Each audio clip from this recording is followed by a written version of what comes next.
Isa po ba to sa mga programa ninyo to see to it that ang local government code ay attune sa presenteng sitwasyon natin, Secretary?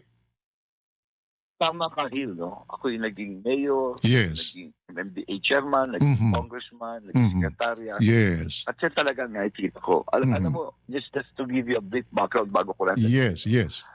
yung pong Mandaluyong is the smallest city in Metro Manila during Mhm. my time. Mhm.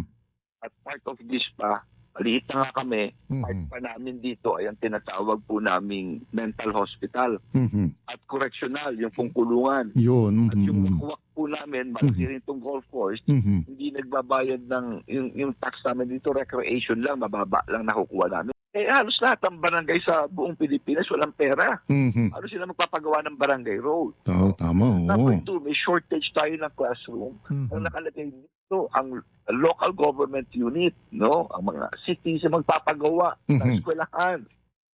So, ang mga Mhm. LGUs, hindi Yes. kaya.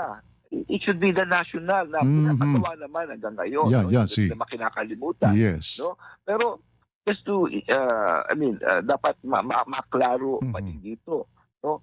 Tapos nito, yung kanilang yung communal irrigation nila, gano'n din na nangyari. Mhm. No? Ang communal irrigation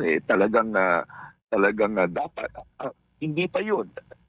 Yung galing tayo ng COVID, yung iba sa atin ay Mhm. talagang kailangan na hospital na may, di ba, na-intubate. At Mhm. it could only be Mhm. handled yung mga ganung klaseng level Mhm. ng tertiary hospital. Mhm. No, ganung level. At ayon sa local government code, Mhm.